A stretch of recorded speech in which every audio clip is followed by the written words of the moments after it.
पिछले वीडियो में हम लोग टेबल स्पेस, रोल और यूजर पर प्रोग्राम देखे थे। इस वीडियो में चलिए हम लोग थोड़ा और समझते हैं। ज़्यादातर हम लोग टेबल स्पेस डेटा फाइल को समझेंगे। पिछले वीडियो में हम लोग एक टेबल स्पेस बनाए थे जिसका नाम था डेमो, और उसके साथ ही हम लोग डेमो डॉट डीवीएफ नाम का एक डेटा फाइल भी बनाए थे। चलिए हम लोग एक नया टेबल स्पेस यहाँ बनाते हैं तथा इसके साथ ही एक डेटा फाइल भी हम लोग बनाएंगे। टेबल स्पेस और डेटा फाइल बनाने के लिए हम लोग कमांड लिखेंगे। यहाँ पे सबसे पहले एडमिनिस्ट्रेटर से लॉगिन होना चाहिए। फिर हम लोग यहाँ पे लिखेंगे क्रिएट टेबल स्पेस, और फिर यहाँ पे टेबल स्पेस का नाम दे देंगे हम लोग कॉलेज। और यहाँ पे डेटा फाइल हम लोग लिखेंगे, इसका डेटा फाइल जो बनाना है आपको, डेटा फाइल। और फिर इसका लोकेशन हम लोग देंगे। लोकेशन होना चाहिए ये जो हम अभी जिस लोकेशन पे हैं, इस लोकेशन को हम कॉपी करते हैं क्लिपबोर्ड में, और फिर यहाँ पे हम इस लोकेशन को सिंगल कोट के अंदर में पेस्ट करेंगे।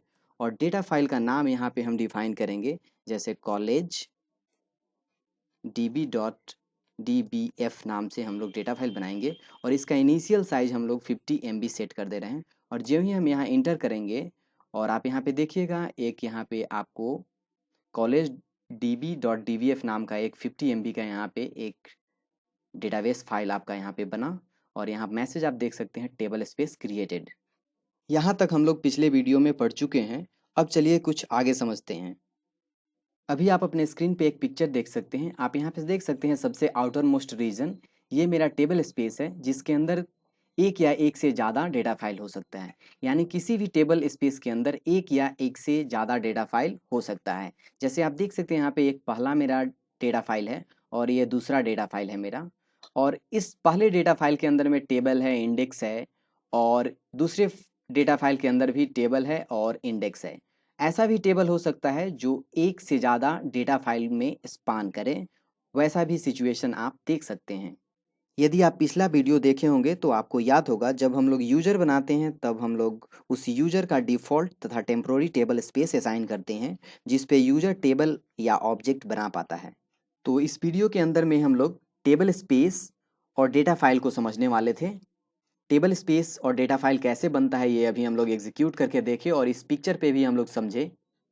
अभी चलिए हम लोग ओरेकल टेबल स्पेस को थोड़ा और थ्योरेटिकली समझते हैं।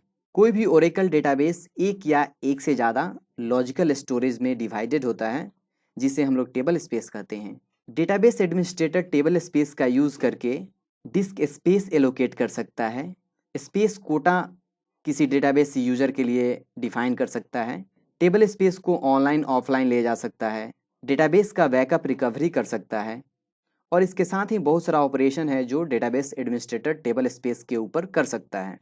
ओरेकल डेटाबेस में एक सिस्टम टेबल स्पेस होता है जो इंस्टॉल करते समय इंस्टॉल हो जाता है सिस्टम में। ओरेकल PL/SQL से जो भी हम लोग कमांड एग्जीक्यूट करते हैं बाय डिफ़ॉल्ट वह सब सिस्टम टेबल स्पेस में स्टोर होता है। तो अभी तक हम लोग टेबल स्पेस के बेसिक्स को समझे। अब चलिए हम लोग थोड़ा ओरेकल डेटा फाइल्स को भी समझते हैं। जिस तरह एक ओरेकल डेटाबेस में एक या एक से ज़्यादा टेबल स्पेस हो सकता है, उसी तरह एक टेबल स्पेस में कम से कम एक डेटा फाइल या एक से ज़्यादा डेटा फाइल हो सकता है। ध्यान रहे, टेबल स्पेस के अंदर में कम से कम एक डेटा फाइल होना ही चाहिए, एक से ज़्यादा भी हो सकता है। आप ये पिक्चर में आप ये देख सकते हैं। कोई डेटा फाइल किसी एक ही टेबल स्पेस और किसी एक ही डेटाबेस से एसोसिएटेड हो सकता है। जब हम लोग टेबल स्पेस बनाते हैं तब हम लोग उसके साथ एक डेटा फाइल बनाते हैं तथा इसका साइज डिफाइन करते हैं। डेटा फाइल बनाने के बाद हम लोग उसके साइज को अल्टर कर सकते हैं, मॉडिफाई कर सकते हैं, या फिर हम लोग उसको ऑटोमेटिक ग्रो भी सेट कर सकते हैं ताकि ज्यों-ज्यों उसमें डेटा ऐड हो टेबल स्पेस का साइज ग्रो हो और उसके साथ साथ डेटा फाइल का भी साइज ग्रो हो। अगले वीडियो में हम लोग टेबल स्पेस को अल्टर करना सीखेंगे, और उसके साथ ही हम लोग डेटा फाइल के कुछ इंपॉर्टेंट कमांड्स को भी देखेंगे रन करके। उम्मीद है आप ये समझ गए होंगे। Thank you.